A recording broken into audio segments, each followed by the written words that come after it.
بسم اللہ الرحمن الرحیم۔ محترم ناظرین السلام علیکم۔ حضرت جابر رضی اللہ تعالی عنہ فرماتے ہیں کہ ایک دن رسول اللہ صلی اللہ علیہ وآلہ وسلم مسجد میں تشریف لائے اور آپ نے فرمایا کہ میرے پاس حضرت جبرائیل علیہ السلام تشریف لائے تھے اور انہوں نے مجھے بتایا کہ یا رسول اللہ صلی اللہ علیہ وآلہ وسلم، کوئی بھی بندہ اللہ کی رحمت کے بغیر جنت میں داخل نہیں ہو سکتا۔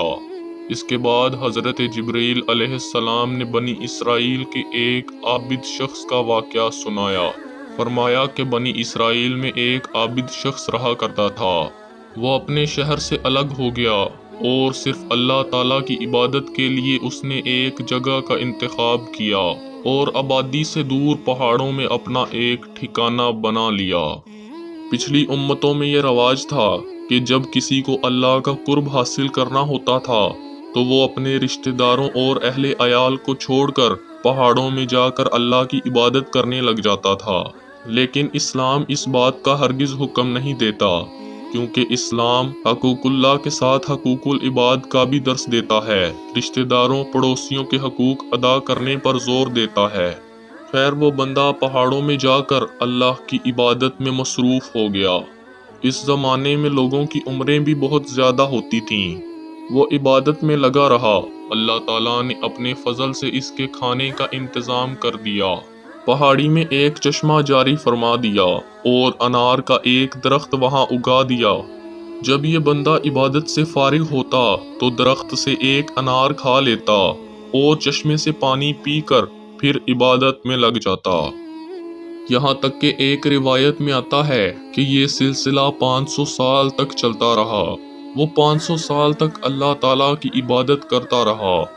ایک دن اس نے اللہ تعالیٰ سے دعا کی کہ اے اللہ، میری موت بھی سجدے میں ہی ہو اور سجدے کی حالت میں میں تیرے دربار میں حاضر ہوں۔ اللہ تعالیٰ نے اس کی دعا قبول کر لی۔ چنانچہ جب اس کی موت کا وقت آیا تو حضرت عزرائیل علیہ السلام حاضر ہوئے اور اس سے فرمایا کہ تیری موت کا وقت آ چکا ہے۔ اس عابد شخص نے کہا کہ مجھے 2 رکعت نماز ادا کرنے کی مہلت دے دو اور جب میں سجدے کی حالت میں ہوں تو میری روح قبض کر لینا۔ حضرت عزرائیل علیہ السلام نے فرمایا کہ میں تیرے لیے اتنی مہلت لے کر آیا ہوں۔ چنانچہ جب وہ سجدے کی حالت میں گیا تو حضرت عزرائیل علیہ السلام نے اس عابد کی روح قبض کر لی۔ اب قیامت کے دن جب یہ بندہ سجدے کی حالت میں اٹھے گا تو اللہ تعالیٰ اس کے ساتھ کیا معاملہ فرمائے گا، یہ لوح محفوظ میں لکھا ہوا ہے۔ اللہ اس بندے سے فرمائے گا کہ میرے فضل و کرم سے جنت میں داخل ہو جا۔ وہ بندہ کہے گا اے اللہ، تو اپنے فضل سے مجھے بخشے گا تو کیا میری عبادت کا کوئی صلہ نہیں؟ یہ جواب سن کر اللہ تعالیٰ فرشتوں سے فرمائے گا کہ اس بندے کو جہنم کے کنارے لے جاؤ۔ حدیث میں آتا ہے کہ جہنم کی بھاپ سے اس کا پورا بدن سوکھ جائے گا اور اسے پیاس لگنا شروع ہو جائے گی، بے انتہا پیاس ہوگی۔ پیاس سے اس کا حلق سوکھ کر کانٹا ہو جائے گا اور وہ پانی کے لیے چلائے گا۔ اب یہاں جنت کی طلب ختم ہو جائے گی، صرف ایک گلاس پانی کی طلب ہوگی اور کسی چیز کی ضرورت نہیں ہوگی۔ فرشتوں سے کہا جائے گا کہ پانی پلاؤ، بس غیب سے پانی پیش کیا جائے گا اور وہ پانی کی طرف لپکے گا، ہاتھ بڑھائے گا۔ اس پانی کی قیمت 500 سال کی عبادت ہوگی۔ فرشتہ کہے گا کہ اگر تو یہ پانی پینا چاہتا ہے تو 500 سال کی عبادت دینی ہوگی۔ وہ بندہ کہے گا ہاں لے لو، لیکن مجھے پانی دے دو۔ اب وہ 500 سال کی عبادت دے کر پانی حاصل کر لے گا۔ اب اس کے پاس کیا رہ گیا؟ کچھ بھی نہیں، جو تھا وہ ختم ہو گیا۔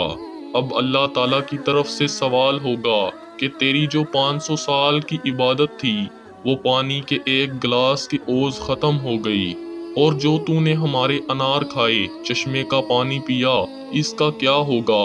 اس کا حق تو کیسے ادا کرے گا؟ اس کے پاس کوئی جواب نہ ہوگا۔ پھر اللہ تعالیٰ فرمائے گا کہ یہ جو میں نے تجھے آنکھیں دیں، کان عطا کیے، بدن صحیح و سالم بنایا، ساری بیماریوں سے محفوظ کیا، ہاتھوں میں طاقت عطا کی، اس کا کیسے حق ادا کرے گا؟ اب یہ شخص پریشان ہوگا اور اس کے پاس کوئی جواب نہ ہوگا۔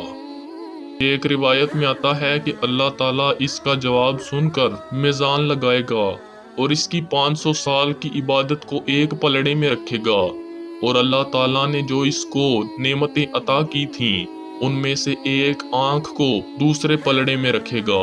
وہ ایک آنکھ اس 500 سال کی عبادت پر بھاری ہو جائے گی۔ اللہ تعالیٰ اس سے فرمائے گا کہ تیری 500 سال کی عبادت تو صرف ایک آنکھ کے بدلے میں ختم ہو گئی، باقی نعمتوں کا حق تو کیسے ادا کرے گا؟ اس کے پاس پھر کوئی جواب نہ ہوگا، کیونکہ اس نے تو سوچا تھا کہ اس کے پاس عبادت کا انبار ہے، لیکن وہ عبادت تو صرف ایک گلاس پانی کی نظر ہو گئی۔ وہ شخص بول اٹھے گا، اے اللہ، مجھے اپنی رحمت سے جنت میں داخل فرما دے، میرے پاس کچھ بھی نہیں۔ تب اللہ تعالیٰ فرمائیں گے کہ اب تو جنت میں جا سکتا ہے، پھر اللہ اسے جنت میں داخل فرما دے گا۔ اس واقعے میں ہمارے لیے اس سے بڑا سبق یہ ہے کہ کوئی بھی شخص اپنی عبادتوں پر نظر نہ رکھے۔ اگر کسی کو نیک اعمال کرنے کی توفیق ملی ہے تو وہ اللہ تعالیٰ کے فضل سے ہے، اگر بخشش ہوگی تو وہ بھی اس کے فضل سے ہی ہوگی۔ اگر خدا نخواستہ ہماری عبادتوں کے بھروسہ کی وجہ سے ہم پکڑے گئے تو کیا ہوگا؟ کوئی ٹھکانہ نہیں ہوگا۔ اس لیے بنی اسرائیل کے اس شخص کے واقعہ کے اندر یہ سبق ہے کہ جب تک اللہ کا فضل نہ ہوگا تب تک ہم نیک اعمال نہیں کر سکیں گے، اور نہ ہی ہماری کوئی دعا قبول ہوگی، اور نہ ہی جنت میں داخل ہو سکیں گے۔